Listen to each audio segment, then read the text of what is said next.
We have finally made it. 40 plus years of Star Wars history, 3 weeks of movie reviews, 9 main franchise films, 2 spin-off films, and we're finally here at the end of the main Skywalker saga. And I have a splitting headache. Star Wars: The Rise of Skywalker was released in 2019, directed by J.J. Abrams, starring Daisy Ridley, Adam Driver, John Boyega, Oscar Isaac, Anthony Daniels, Billy D. Williams, Ian McDiarmid, and honestly, I would probably say this is the Star Wars movie I was most hyped for in my entire life. So I'm going to go ahead and jump into it, starting off with the good. And contrary to popular belief and popular Star Wars fan opinion, I actually do find things to enjoy in this movie. First of all, I really do like Daisy Ridley as Rey in this movie. I just really love the journey she goes on throughout these 3 films, which I've already stated in the 2 previous reviews, and I will restate here. I just think it's a very interesting journey that she goes on, and Daisy Ridley makes this character as great as she is, in my opinion. I really love the development she gets. No, she's not a Mary Sue, because she was able to use Force abilities before being trained, but she wasn't exactly good with them. She got lucky a couple times, but because of her training through Luke and seen at the beginning of this movie through Leia, she masters her abilities. And I just really love the way that the story concludes with her. Really love how they handle Rey in this movie. Oscar Isaac, once again, absolutely terrific as Poe Dameron. He's not as good here as he was in The Force Awakens or The Last Jedi, but I still do enjoy his performance in this movie. John Boyega as Finn, also, I really like him in this movie. He's given, I guess, more to do in this movie than he was in The Last Jedi. But again, they just never really knew where to go with this character after The Force Awakens, which is a real shame because John Boyega is a great actor and Finn is a very interesting character in my opinion. Just, they didn't really know where to go with him, but it's whatever. Obviously, Adam Driver as Kylo Ren is absolutely terrific, and I just absolutely love this character. He's easily one of my favorite Star Wars villains of all time. I just really love how he portrays the character, and he doesn't have quite the conflicted nature in this movie as he did in The Force Awakens or The Last Jedi. He does become good near the end of the movie, but unlike Darth Vader, it just feels kind of sudden where he just decides to switch sides, which is perfectly fine. It wasn't really handled poorly. I don't know. I just still really love the way Adam Driver plays this character, and obviously his chemistry with Daisy Ridley as Rey is absolutely terrific. Once again, I ship Reylo. I will always ship Reylo, and I will get something to that later. Then you have the legacy characters in this movie. Leia isn't really, once again, given much to do, and Carrie Fisher doesn't actually portray her in this movie. They used archive footage to put her into this movie, which there's a big debate about archive footage and CGI recreation going on, especially with what Marvel has recently started to do with Stan Lee. If you don't know what I'm talking about, just look up Marvel Stanley, you will find everything you need to know. But I did like the fact that they used some archive footage because Leia's story was in fact unfinished in The Last Jedi. So I'm glad that they had some unused footage to use for her in this movie. You have C-3PO, who I have not mentioned a whole bunch in any of these reviews, but I feel like this is probably Anthony Daniels' best performance as C-3PO. There's a certain scene near the middle where he's about to get rewired so he can translate some Sith text, which is a very big plot hole in my opinion, that he was somehow programmed by Anakin to live up to Republic standards, but whatever. There's this monologue he goes on before he gets rewired, and it's such an emotional performance from Anthony Daniels, and it's just really, really good. I highly recommend giving that scene a second look, at least. I just really love that scene and that monologue from C-3PO. And then you have my favorite Star Wars character of all time, and that is Lando Calrissian, played by Billy D. Williams. I love Lando, and he's not given a whole bunch of screen time, but it's understandable. Billy D. Williams is in his 80s, so he's not able to do as much as he used to do when he first played Lando in the 1980s. So a limited screen time for Lando, perfectly fine, because once again, there's not really much else Billy D. Williams could do except for sit down in a few scenes and talk and fly the Millennium Falcon, but I was perfectly fine with what we got because I just love seeing Lando back on the big screen and in Star Wars period with Billy D. Williams playing the character again. And then another new character that was introduced in this movie is Babu Frick. He doesn't do much, but he's absolutely adorable. I love this little guy, and I want a Babu Frick plushie. I never got one. I think I'm gonna go order one off of Amazon once I'm done filming this. Either way, I love Babu Frick. He's adorable.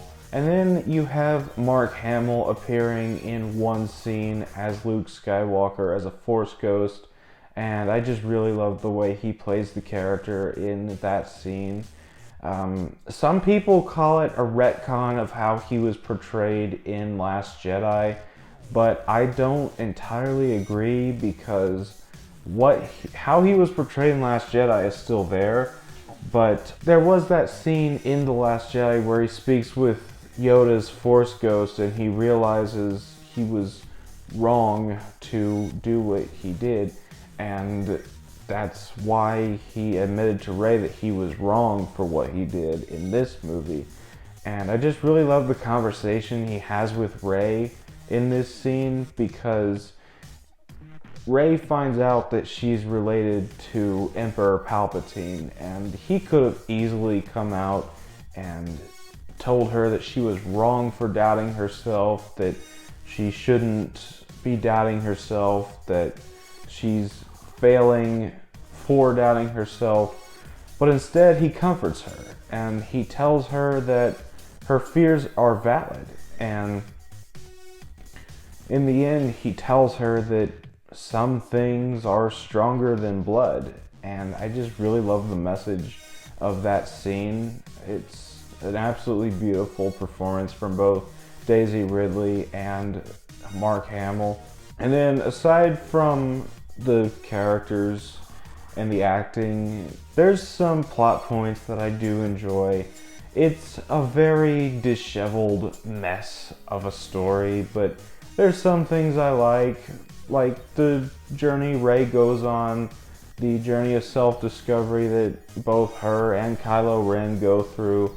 And I love the action in this movie. First of all, the fight between Rey and Kylo Ren on the Death Star ruins, absolutely terrific scene. It's really the final scene where we see evil Kylo Ren, and it's just a really great battle. It's very well shot, very well edited, very well choreographed. I just really loved it.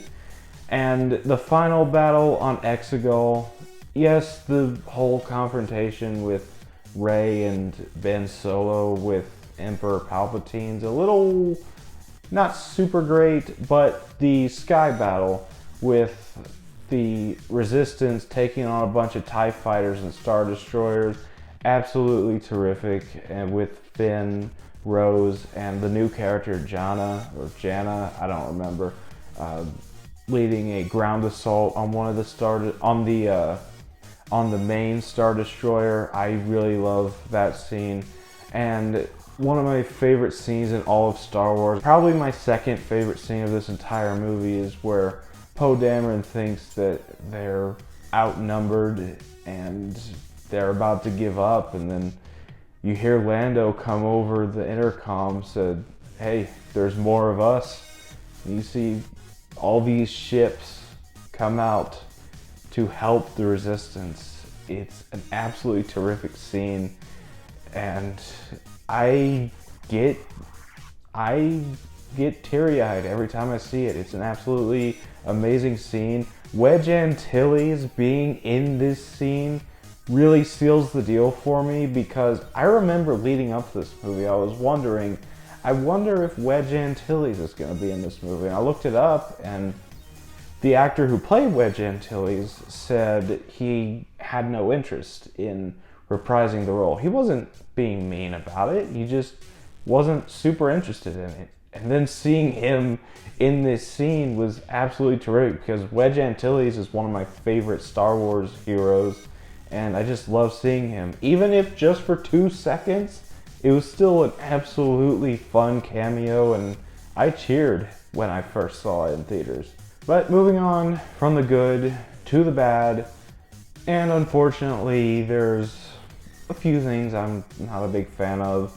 First of all, the story in this movie, completely disjointed. There's some things that I like in the plot, there's a few plot points that I enjoy, but overall, the whole story is just a mishmash of, hey, what if we did this, what if we did that, and they put it all together, and some of it worked, which I have already talked about, but a lot of it just did not work because of how messy the writing was. First of all, bringing back Palpatine, honestly, I found that to be such a bad idea. Snoke is dead, yeah, but if they want to do something, just make Kylo Ren the main villain. That's what they were setting up at the end of Last Jedi, but J.J. Abrams decided to come in and be like, nah, we gotta have an old white man behind the actual villain. And I don't know, a third trilogy with Palpatine as the mastermind, just I love Ian McDiarmid, I love his portrayal of Palpatine in everything, but I don't know, I just didn't want Palpatine involved in this trilogy, and bringing him back just kind of cheapened the effect of The Last Jedi, in my opinion. And then by the end of the movie, you get the final battle between Rey, Ben, and Palpatine, and it's kind of lackluster because you get Ben thrown down this chasm, and then Palpatine just starts shooting lightning, and then Rey just deflects it and vaporizes him. I just thought it was kind of weak for a final battle in the alleged final movie in the Skywalker saga. And then what really made me sad, I'm not mad about it, I'm just very sad, is we finally get the payoff of Rey and Ben's chemistry where they kiss. And I like that because it's what was built up. But then right after that, Ben dies, and I don't know. I just kind of wish Ben had lived at the end of this movie. Some people say, well, if he lived, he would have been arrested for war crimes, but I'm pretty sure there's plenty of characters who are ready to testify in his defense, at least get him a reduced sentence Rey definitely would have, Lando might have, Chewbacca might have. It's just, I don't know. I just didn't like the fact that they killed him at the end. And then one other thing I wasn't a big fan of is the score in this movie. I'm not saying it's horrible. There are some good moments of the score, and I love John Williams to death. He's my favorite movie composer of all time. But I don't know, this score just felt like a greatest hits of past Star Wars media, and I don't know, it just, I wasn't a big fan of it. There are parts that I loved, as always, but the rest of it just kind of felt lackluster, especially the use of the Force theme when Palpatine is vaporized. It just, I didn't really care for that. But moving on from the bad into the final thoughts, Rise of Skywalker is a complete disjointed mess, but it's my complete disjointed mess. It's a Star Wars film, and I will always love Star Wars. And I feel like that's what's keeping me from absolutely disliking this movie. But Rise of Skywalker, I still enjoy in spite of all its flaws, and I'm going to give it a 7 out of 10. So that was my review for Star Wars: The Rise of Skywalker. What do you think about this movie? Let me know down in the comments. I'd love to hear from you, and once again, be respectful. If this is not your cup of tea, that's perfectly fine. If you love this movie, that's also perfectly fine as well. Just be respectful of others' opinions, and as always, if you enjoyed this video, don't forget to like, comment, subscribe, and I'll see you all next time.